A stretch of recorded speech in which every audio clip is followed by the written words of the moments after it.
The jury, I understand you have a verdict.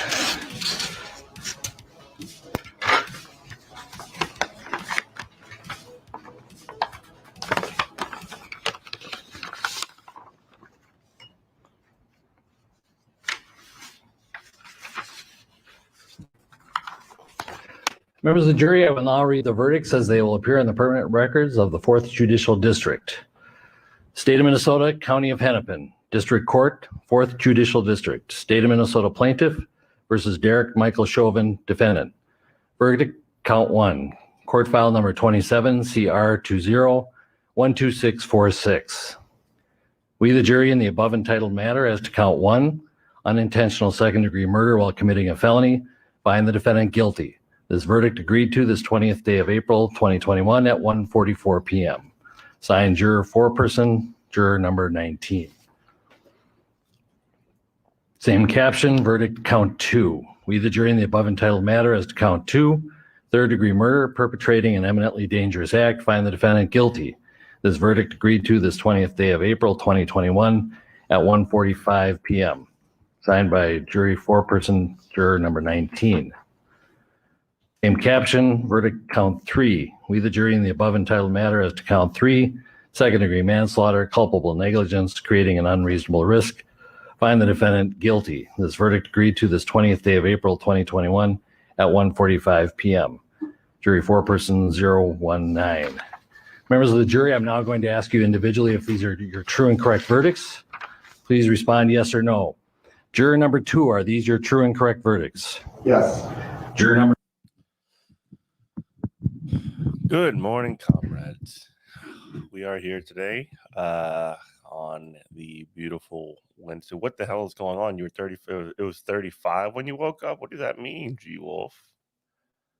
The video you just watched was the reading of the George Floyd, Derek Chauvin, trial. He was arrested. We're going to continue here.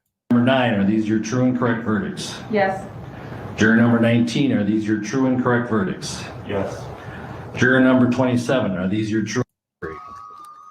Guilty on all 3 charges. Are these your true and correct verdicts? Yes. Juror number 79, are these your true and correct verdicts? So it's almost freezing in late April. Yeah. It was chilly here today too. Yeah. So last night, Derek Chauvin, the police officer who murdered George Floyd, was convicted of murder. And there was a lot that really went on. My sort of thoughts, you're in the desert, you're in West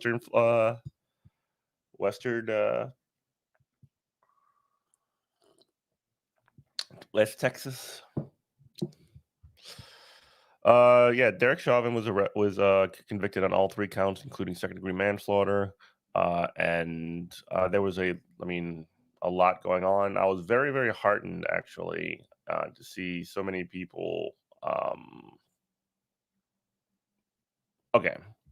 So I have my take on this is a little bit more unorthodox than probably a mainstream take on this. But yeah, it's good that people are not saying that this is justice, because it's not. This is the accountability of a cop. Like, basically, my take is that it's good that the cop did not get away with murder for once, right? We have a cop that didn't get away with murdering a black man in the street for the first time that I can remember. Possibly it's like the first time ever. So that's something that's definitely good and remarkable and worth notability. And I was expecting, honestly, and maybe this is a problem with me, maybe it's a problem of low expectations on my part, but I was expecting to have this conversation with more people sort of directly one-on-one, because in so many other situations, that's what's had to happen. My sort of general take on the criminal legal system in the United States, it's really difficult to call it the criminal justice system, because it's not designed to dispense justice, nor does it in practice dispense justice. It dispenses punishments for legal crimes. It doesn't do that. So it's very, it's impossible, though. It's impossible in reality to expect it to do that, to dispense justice. Punishment is not justice. Punishment is accountability. And if nothing else from this situation,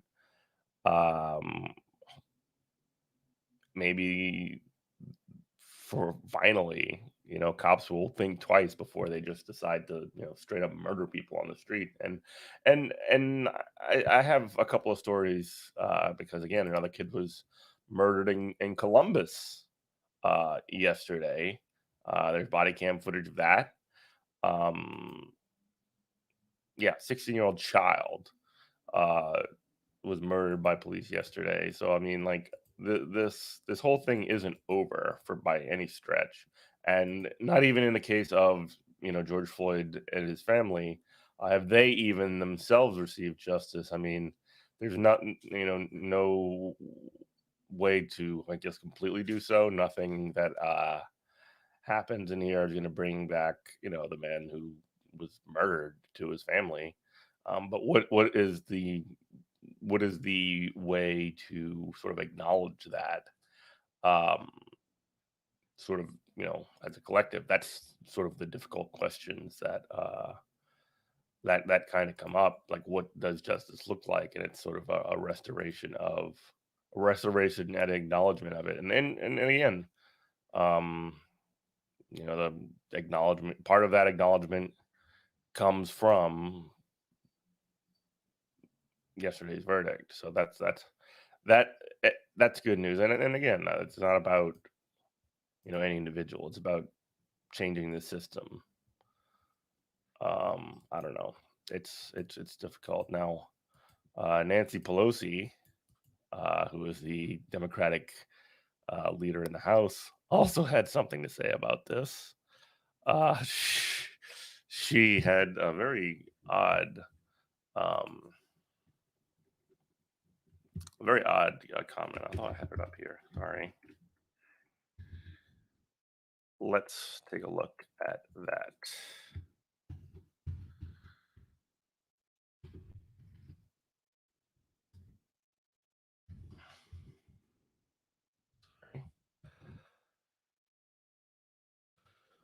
Where is she at? Here it is.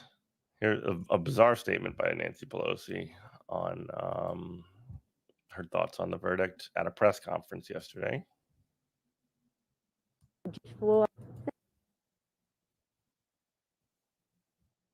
Thank you, George Floyd, for sacrificing your life for justice, for being there to call out to your mom. How heartbreaking was that? Call out for your mom.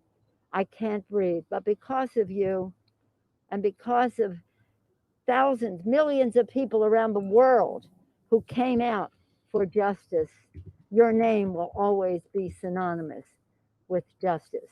And now we have to make sure justice. So she basically said, "Thank you, George Floyd, for sacrificing your life," which is like such an odd thing to say about somebody who was, and again, I'm being critical of Pelosi here because she's like the leader of the Democrats in this situation. She's supposed to be the person that represents like the party on the right side of these things. And like the idea that you're like thanking someone for literally being murdered in the street and then becoming a symbol, like nobody asked George Floyd whether or not he wanted to be a part of that. He didn't do anything worth thanking him. He's a victim here. Which, like, when I watched this video, I literally just like cringed. Morning, Ginny. I cringed. Like, it was not good, folks. It was not good. But it's really worth I don't know, keeping an eye on what they're saying. There were some better statements.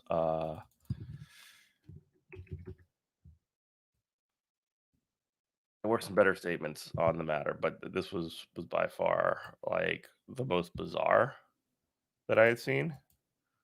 There was a really good statement from, I believe it was a family's lawyer.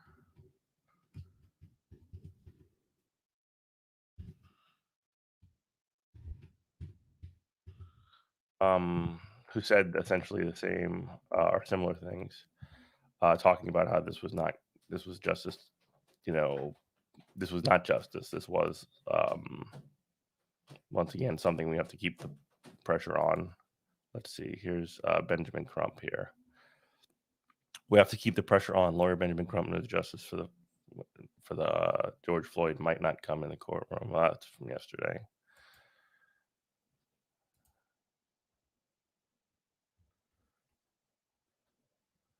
Here's the family. Let me say that I want to bring on now a man who has symbolized the fight for justice. He didn't seek the role, but he rose to the occasion. America, for many years, didn't have someone to stand for us. The last 4 years, we didn't have an attorney general's office that would even hear our cry.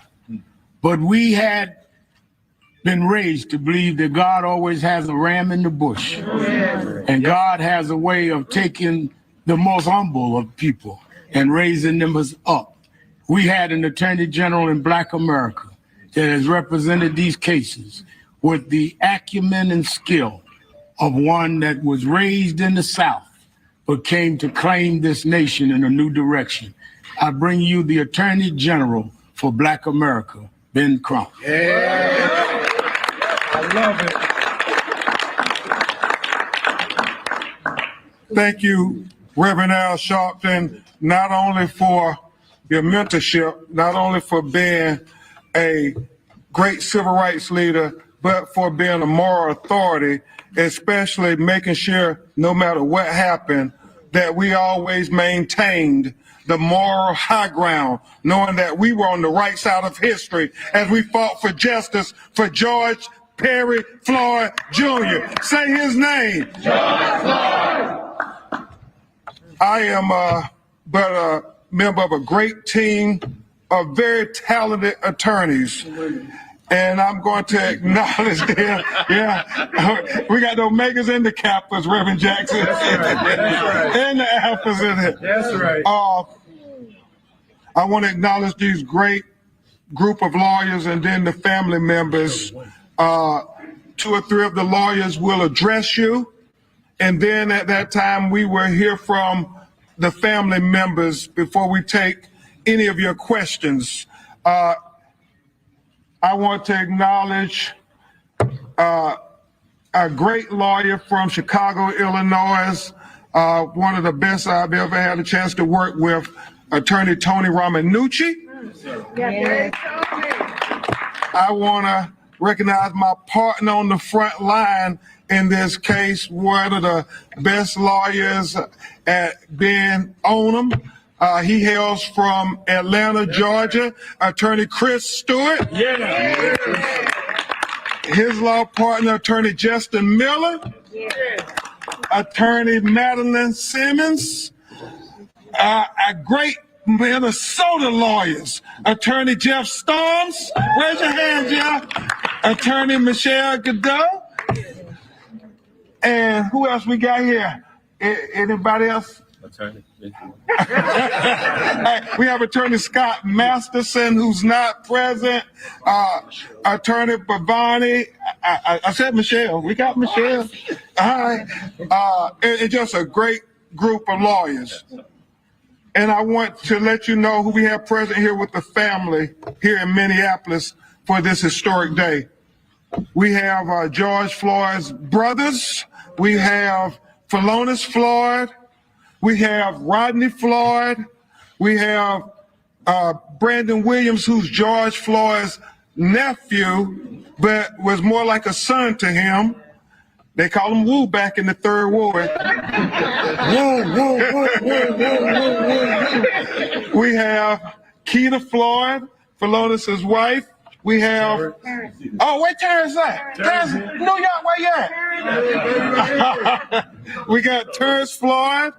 Attorney Romanucci make some brief remarks, and then we're going to hear from this family, and we're going to try to leave here today knowing that America is a better country. Yes, yes, yes. Mm-hmm. America, let's pause for a moment to proclaim this historical moment, not just for the legacy of George Floyd, but for the legacy of America. The legacy of trying to make America for all Americans, so that George Floyd's victory and America's quest for equal justice under the law will be intertwined. America, let's frame this moment as a moment where we finally are getting close to living up to our Declaration of Independence, that we hold these truths to be self-evident, that all men are created equally, that they're endowed by their Creator with certain inalienable rights, that amongst them are life and liberty and the pursuit of happiness. Where America, that means all of us. That means Black people. That means Hispanic people. That means Native people. That means Asian people. That means all of us, America. We frame this moment for all of us, not just for George Floyd. This is a victory for those who champion humanity over inhumanity, those who champion justice over injustice, those who champion morals over immorality. America, let's lean into this moment and let's make sure, Reverend Al, that this moment will be documented for our children yet unborn. It's George. All right. So there's Benjamin Crump with the family of George Floyd. Yeah. So again, not justice, but definitely a step on the path to justice. So that's good. That's positive. And again, no expectations of, just to reiterate what I was saying earlier, no expectations, at least not from me, of actual justice from, this criminal legal system that we have. However, yeah, it's a step in the right direction, I think. So moving on, we have people who are not so happy about the verdict. One of those people are Dr. Carlson. Dr. Carlson was on his show last night, and he had something that he wanted to say about the verdict. So let's take a look.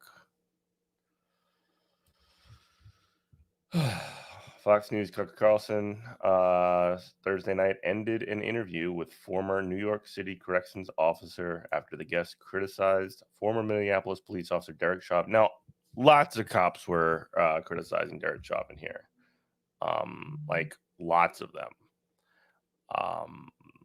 The Minneapolis police said that he acted improperly. It was almost like there was a coordinated attempt to distance for police and for people who support police to distance themselves from Derek Chauvin because of how egregious the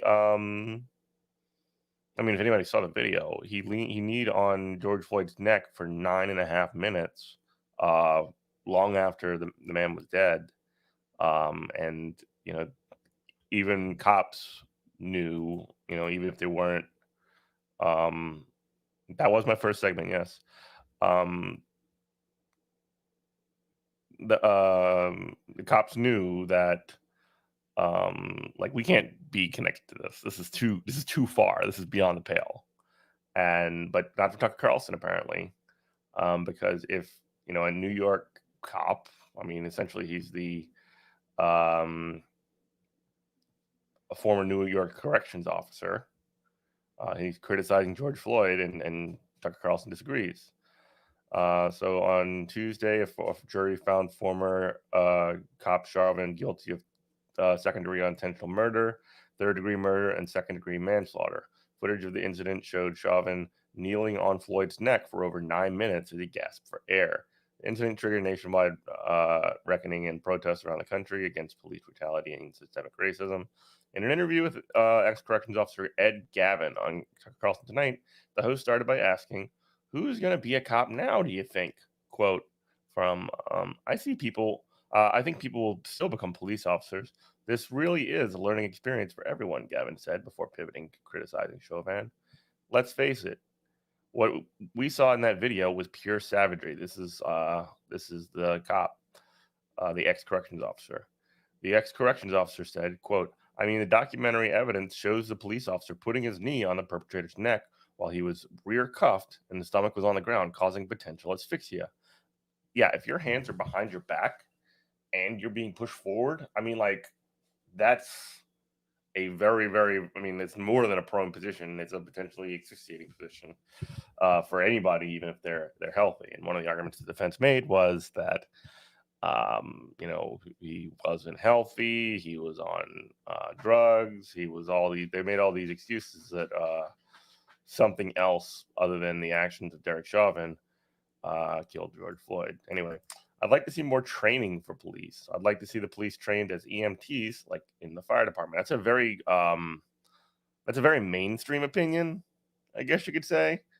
Gavin also expressed support for the jury's verdict. Carlson interrupted, challenging the question. What is this? Here it is. Here's a video. Ed Gavin is a former deputy sheriff with the New York City Sheriff's Department. He joins us with his perspective on what this means for law enforcement. Ed Gavin, thanks so much for coming on tonight. Who's going to become a cop going forward, do you think? Well, I think people will still become police officers. This really is a learning experience for everyone. Let's face it, what we saw in that video was pure savagery. I mean, the documentary evidence showed the police officer putting his knee on the perpetrator's neck while he was rear cuffed and his stomach was on the ground, causing positional asphyxia. So what I'd like to see, Tucker, is I'd like to see more training for police. I'd like to see the police trained as EMTs, like in the fire department. For example, in the New York City Fire Department, we have firefighters that are EMTs. But who gets to the scene first in most of these situations? It's the police. So in reviewing the tape, what I noticed was that the police officer removed the subject, Mr. Floyd, from his vehicle, and he was able to handcuff him, and then he was able to seat him on the ground, and he was handcuffed.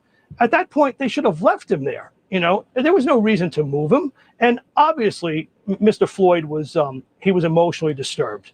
And at that point, you may want to say, "Hey, Mr. Floyd, let me take your pulse." Things of this nature. And we have to change the way we deal with people. Now, I've used I've used force on literally over 500 people in my 21-year career in the New York City Department of Correction and in the New York City Sheriff's Department. I've never had anybody go unconscious.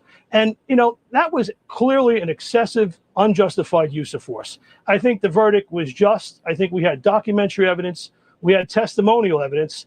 And, it was an open and shut case. But moving forward, what we need to do, in my opinion, is we need to have. How about enforce the law? Okay, do we need to do that? So hold on, slow down. Do we enforce the law? Like, let's say people are going through the windows of Macy's and the cops are just standing there. Do they resign? No, because obviously their honor is being violated, but they're not doing anything about it. When do they? Their honor is being violated? What? Let's go back just a little bit before Carlson jumps in. That's wild. Use of force. I think the verdict was just. I think we had documentary evidence. We had testimonial evidence. And, it was an open and shut case. But moving forward, what we need to do, in my opinion, is we need to have. How about enforce the law? Okay, do we need to do? So he talks about how Ed Gavin, this former cop or former corrections officer or whatever, is talking about how he thought that the verdict was good because it was an open and shut case, which it was. And Tucker Carlson, before he can even get the next sentence out of his, this dude can get the next sentence out of his mouth, just says, "How about enforce the law?" What does that even mean? He's just like not even saying anything that's related. He's just mad. Yeah, honor. Yeah, that's the next part. in my opinion, is we need to have. How about enforce the law? Okay, alternatives do we to need to use do of- that? So hold on, wait. So wait, slow down. Do we enforce the law? Like, let's say people are going through the windows in Macy's and the cops are just People are going through the windows in Macy's, standing there. and the cops Do are they just standing resign No, because we always obviously their honor's being violated, but they're not doing anything about it? When do they start doing? That is like literal fascist talk, right? Like right now, he's basically saying, "Oh, look at that! We have cops now because one cop ever was held accountable." Is essentially what he's implying here. You, sir, have violated my honor. I demand satisfaction. Oh, Jesus. Something about it and protecting everyone else, not just George Floyd. No. What I want people to protecting everyone else. No one else was harmed. What is he talking about? Like, so he goes into basically 3 straight non sequiturs. This dude says, yes, the verdict was good because the police officer murdered George Floyd. And then he was finally convicted on that. And then Tucker Carlson says, how about you enforce the law, man? And what about when people break through and go and break into Macy's and the cops are just standing there? We need to be protecting everybody, not just George Floyd. Those are just 3 completely disconnected statements from one another. Like, listen to it one more time. Obviously, their honor's being violated. I forgot the honor being violated. Do they resign because obviously their honor's being violated, but they're not doing anything about it? When do they start doing something about it and protecting everyone else, not just George Floyd? No. What I want people to protect. I want the police to protect people, else, not just George Floyd. Perspective. Dude was literally murdered on the street. When do we start protecting everyone else, not George Floyd? Who the fuck protected George Floyd? Disturbed, and 100 people in my. I've never had any. I think we had documentary evidence. So wait, slow down. Do we enforce the law? Like, let's say people are going through the windows in Macy's and the cops are just standing there. Do they resign because obviously their honor's being violated, but they're not doing anything about it? When do they start doing something about it and protecting everyone else, not just George Floyd? No. What I want people to protect. I want the police to protect people, but when specifically what we're dealing with a person in custody who was handcuffed and he was subdued. Right. At that point, we have to take a different tact. And one of the things I just want to suggest, I'm totally willing to believe that. Yep. Yeah, the U.S. Department of Justice came out with a position paper on positional asphyxia and sudden death. It was published in 1995 and again in 1998. I think every law enforcement officer should read that. It should be read at roll calls because what it does, it talks about the physiology of a struggle.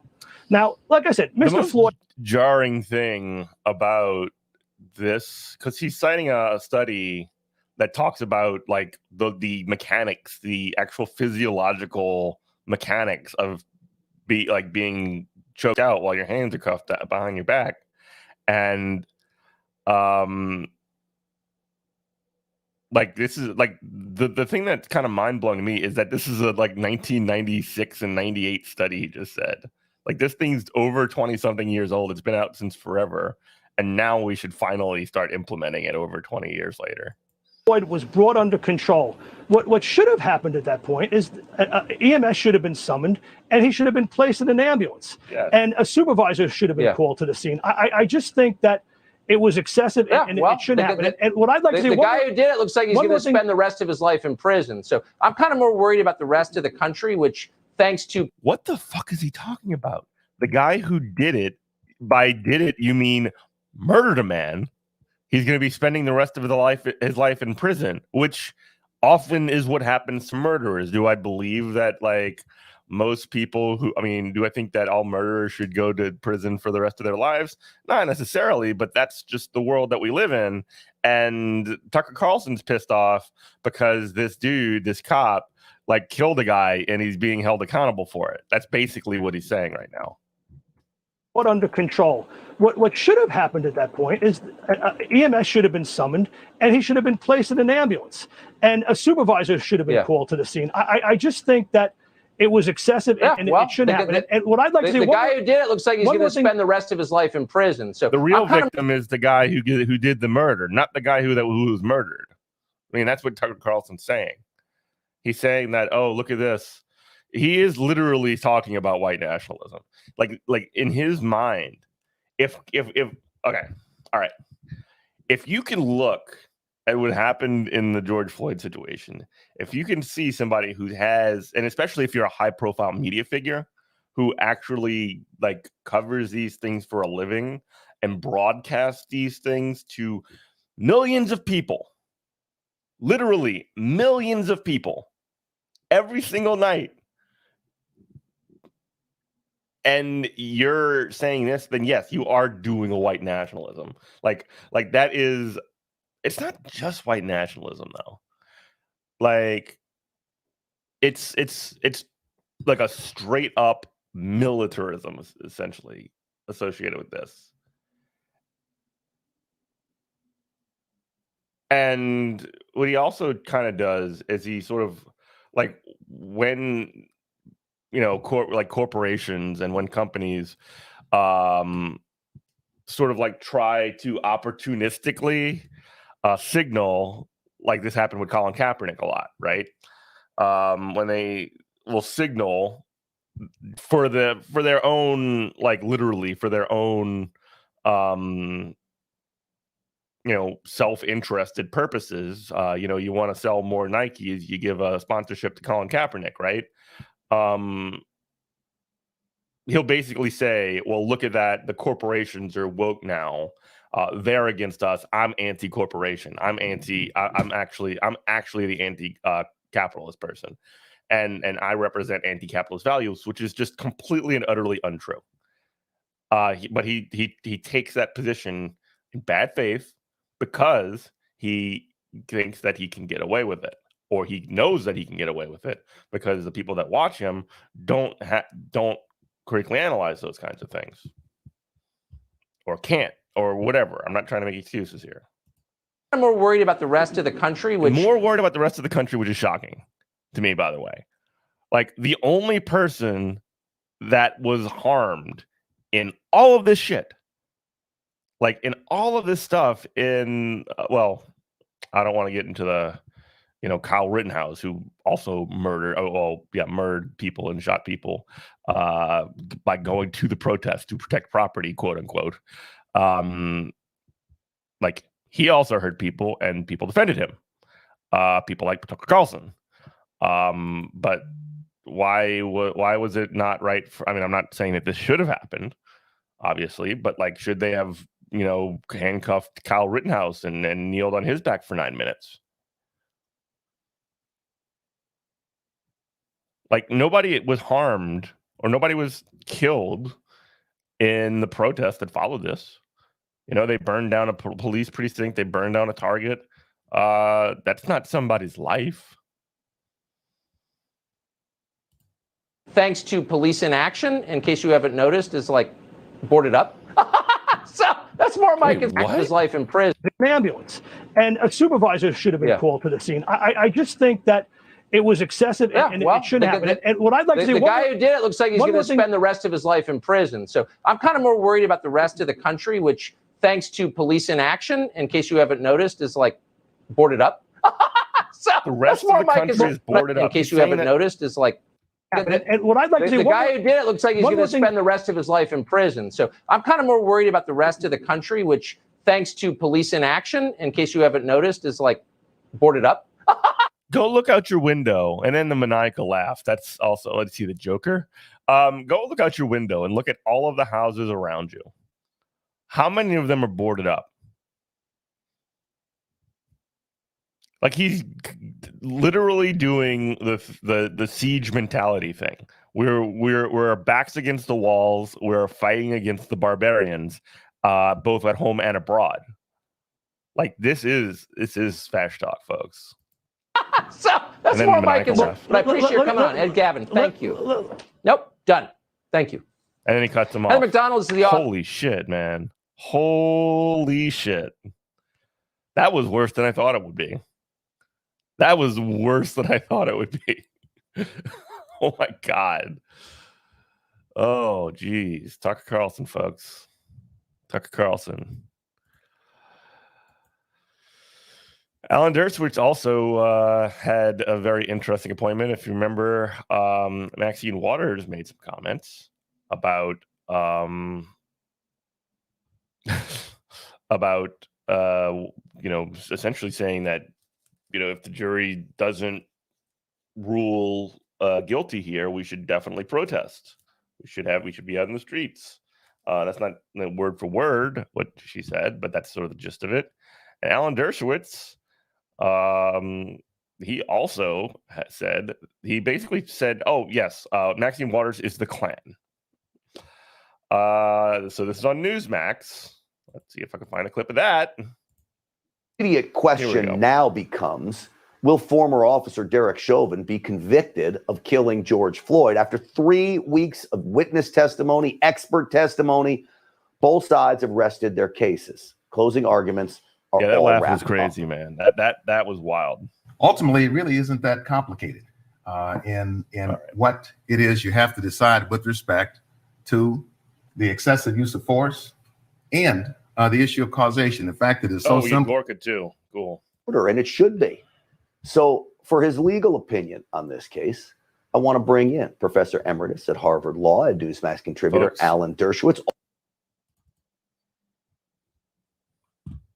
And the alpha males are back. Also with us, former White House advisor for the Trump administration and host of the new Newsmax show, The Gorka Reality Check. Oh my gosh, Dr. Sebastian Gorka. Dr. G, we might have Professor, to have recurring coverage of the Gorka Reality Check, folks. Sorry. Love you. Welcome to the show. Thank you, Rob. So, Professor, let me start with you. I know you got to watch a lot of this trial. We've talked about it over the weeks. What do you think the outcome is going to be here? Can you make a prediction of where this thing may be headed? Well, first of all, the judge should have granted the motion for a mistrial based on the efforts of Congresswoman Waters to influence the jury.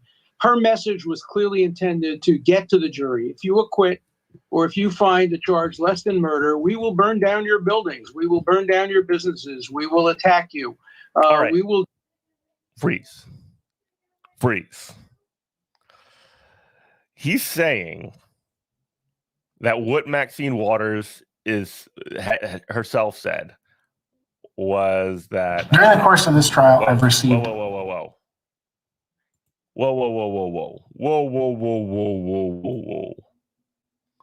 All right. So let's just be very, very clear. Let's go back and see what he said again.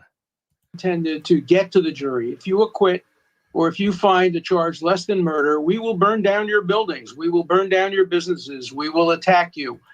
We will do what happened to the witness, blood on their door. This was an attempt to intimidate the jury. It's borrowed precisely from the Ku Klux Klan of the 1930s and 1920s, when the Klan would march outside of courthouses and threaten. So Maxine Waters basically urges people to stay on the street and to protest if the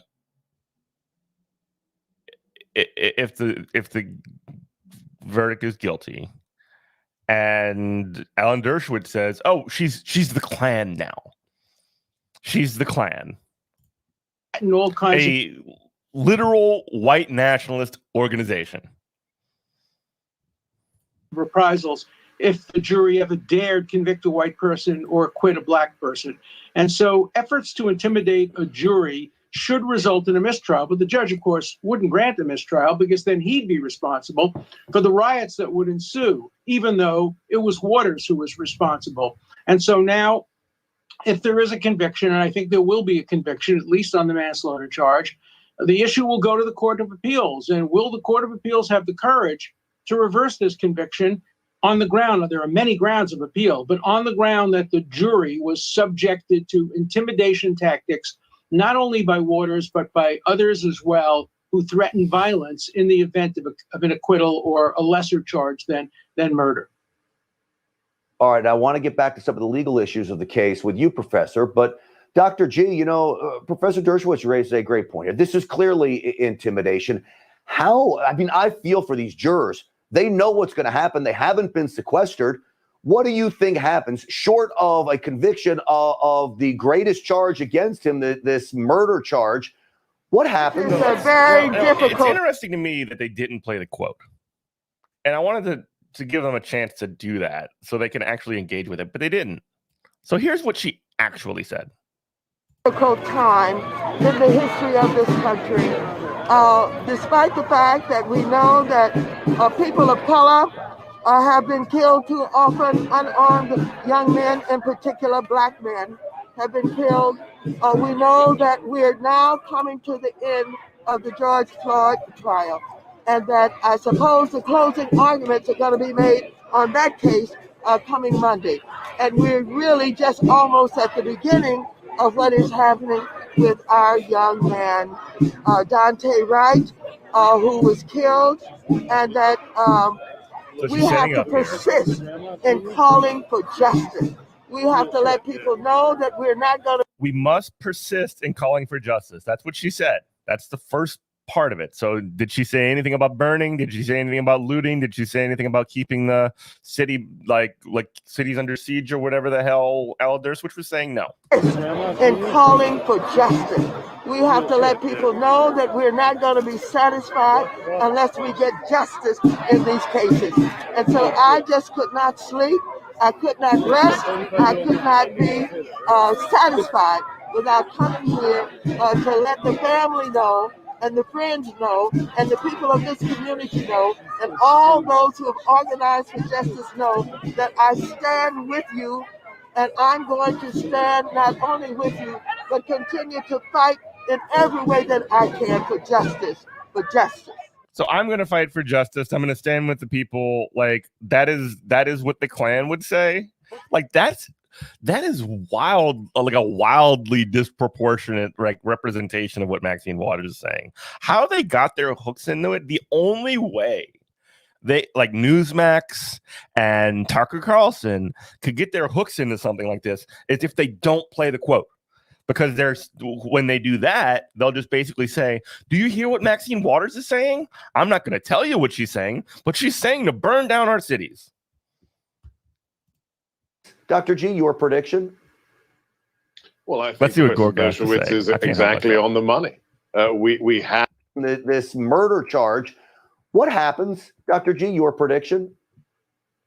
Well, I think Professor Dershowitz is exactly on the money. We have some, and I'm so glad he used the comparison. He agrees with Dershowitz that Maxine Waters is a Klan. Good. Okay, cool. Of the greatest charge against him, this murder charge. What happens, Dr. G, your prediction? Well, I think Professor Dershowitz is exactly on the money. We have some, and I'm so glad he used the comparison of the Ku Klux Klan. Let's remember that the Ku Klux Klan was an offshoot, the armed wing of the Democrat Party. Like, literally just going in, saying like, oh yeah, I'm not only is Maxine Waters the KKK were Democrats. Oh my gosh, that is incredible. Ku Klux Klan was an offshoot, the armed wing of the Democrat Party. It was created in the South by Democrats to intimidate, to use violence, and in many cases to murder Black Americans. So that the analogy or the comparison is fully justified. This is an outrage, an utter outrage. A serving congresswoman who's He's done basically it. saying, oh, actually, you're on the side of the Ku Klux Klan historically because of the Democratic Party in the basically in the Jim Crow era was the racist party, and you're the real racists here, Maxine Waters. Before, remember, she did it to us in the Trump administration. She said 4 years ago, if you see a member of the Trump administration in public, surround them, harass them. This isn't a one-off. This is the normalization of the violence that the Democrat Party approves of. There's only one. When did Maxine Waters say anything about violence? Good morning. Good morning, Skylar. Party in mainstream We're watching politics. we're watching some Gorka now. We're on the Newsmax portion of the show.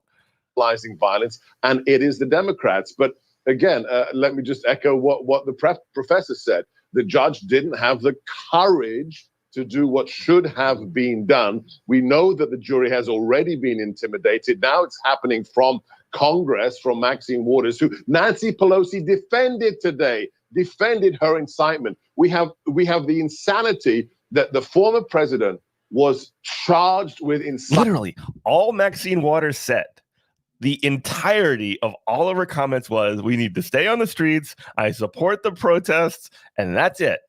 We're calling for justice. It was actually pretty straightforward what she said. We just played the video, and Maxine Waters said nothing about, hey, let's continue to burn down buildings. Hey, let's do whatever. Like, even in it would be, I guess, inappropriate for a House representative to do that. However, like, they're basically making it sound like that's what she said. Incredible. Incitement to violence. And now she is the Ku Klux Klan. This is by the Democrats, did nothing of the sort, said march peacefully and patriotically to Congress. We have the Democrats actually inciting violence, and Nancy Pelosi, the Speaker of the House, endorses that violence. Yeah, this gets back. There's just so much shorthand that these motherfuckers rely on. Like, it's incredible. It's incredible. I wanted to get to some actually, well, I'll just mention this because, I mean, again, we have not changed anything as of yet. Yesterday, this is before the verdict came in, I suppose, but like, I would be shocked if we suddenly oh yes, yesterday, cops were still shooting people, especially black young people, and then tomorrow that will no longer be the case based off of this verdict. However, yes, there was yet another case with body cam footage caught in 4K. I'll check it. I'll check Discord. Caught in 4K, doing another murder of a 16-year-old girl.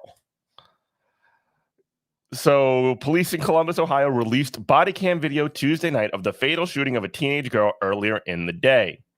Interim Police Chief Michael Woods said at a press conference that it is unusual to have video released so quickly.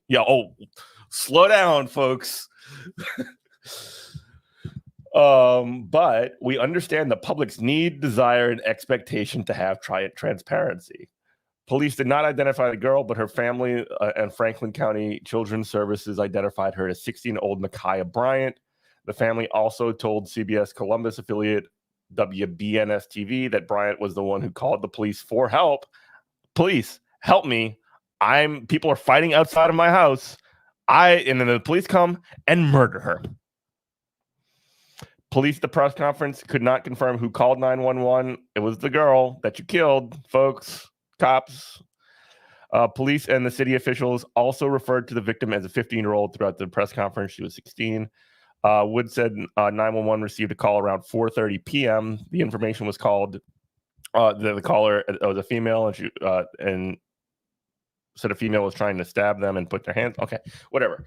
Cops murdered somebody else that was very young. Horrible. Awful. Oh, great. Things are bad on Turf Island, too. Let's take a look. Oops. Sorry, that's my video games.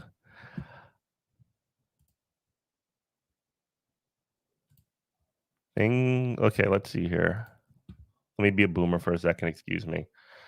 Are you talking about the Liverpool story? Oh, a gunfight. Wait. Which one are you talking about, Ginny? Liverpool Football Club? Okay. That's a dramatic. I'll cover that tomorrow. I'll cover this tomorrow. Because I don't know what's going on here. But I'll take a look at it. I wanted to talk about this, which is a dramatic breakneck change of pace as well. But good news that our friend, well, it's about guns. All right, I'll look into it tomorrow. Okay. Bernie Sanders, our dude, has introduced a bill to make college free, baby, and have Wall Street pay for it. This just crossed my desk this morning. Let's read.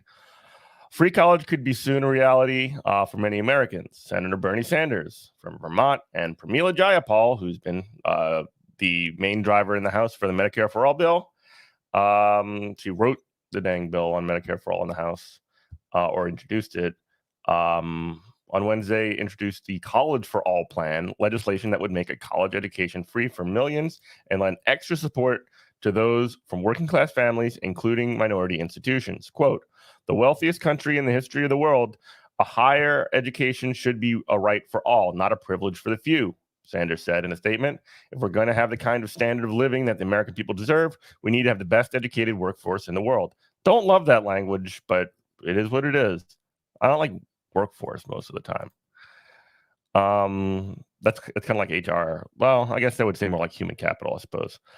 The proposal comes amid a continuing debate over canceling student loan debt, which please do that. I would like to not have to keep like accruing interest and not paying my student loan debt and never be able to retire. Thank you. President Joe Biden said during his presidential campaign that he would support eliminating $10,000 in federal debt per borrower. And now he's tasked his Secretary of Education with preparing a report on the legal authority. Yeah. Biden's basically like looking for a reason that he can't do it. And he's doing a very bad job of it. He could just do it. And like, he's basically asking somebody who's going to tell them, yeah, you can just do this. And he's basically hoping that they will tell them that he can't. So let's look at the details. This is from Jayapal. President Biden should and should immediately cancel student debt for millions of borrowers. Congress, this is Jayapal talking. Congress must ensure that working families never have to take out these crushing loans to receive a higher education in the first place. Exactly. It shouldn't cost you, tens of thousands of dollars just to go to school, just so that you can get a job that's halfway decent. Because of the inflation of the way these things work, like credentials and things like that, most jobs require some kind of college certificate, degree, whatever. Unless you go into the trades, which people should do. I encourage people to get into the trades. Details. The plan would provide tuition-free education for all students attending community college and public trade schools. For students from families making less than $125,000 annually, tuition would be erased at public four-year colleges. Free college, folks. And $125 is like not crazy money. I wish that would be a little bit higher. But it is what it is. I don't like these caps. I don't care if Jeff Bezos' kids or whatever go to school for free. Too. If that means that everybody else gets to go to school for free, I'll take it. Public, as well as public and private historically black colleges and universities and other minority serving institutions. $10 billion would be established to provide ongoing support to students such as at such underfunded institutions. Double Pell Grants awarded from $6,000 to $12,990. It would boost the funding for programs to help low-income children, people with disabilities, and first-generation college students. This is a quote from Sanders. It is absolutely unacceptable that hundreds of thousands of bright young Americans do not get a higher education each year, not because they're unqualified, but because their family does not have enough money. And he's going to pay for it with a Wall Street tax. So that's good, too. The bill says that the federal government should shoulder 75% of the cost of free college at public schools, with states paying the remainder. In the event of the economic downturn, the federal government share would increase to 90%. In addition, the bill proposes government pay for free college, imposing a financial transaction tax on Wall Street. So all these millions and millions of trades that they make every single day, they're going to charge a 1/10 of one or half of a penny or like a tenth of a penny on all these millions and millions of trades that they have computers just automatically do. That's good. The tax has been criticized in the past, blah, blah, blah, blah, blah. These liars say it can harm middle-class families. Bullshit. Those who support the tax see it as an equalizer. 13 years ago, the middle class bailed out Wall Street. during the time of need. That was after the financial crisis. Now it's Wall Street's turn to rebuild the struggling middle class by paying a modest financial transaction tax to make sure that everyone in America who wants to get a higher education can do so without going into debt.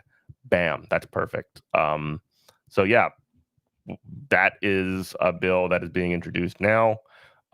We do need to, at the very least, forgive student loan debt, but the fact that this bill is active in both the House and the Senate, and it's got a chance of passing the House, is very, very good development. I'll check that story tomorrow. Sorry, Ginny. I really wanted to get onto that. But yeah, that's it for today. We're going to go ahead and wind down. You can support the show, patreon.com/Good Morning Comrade.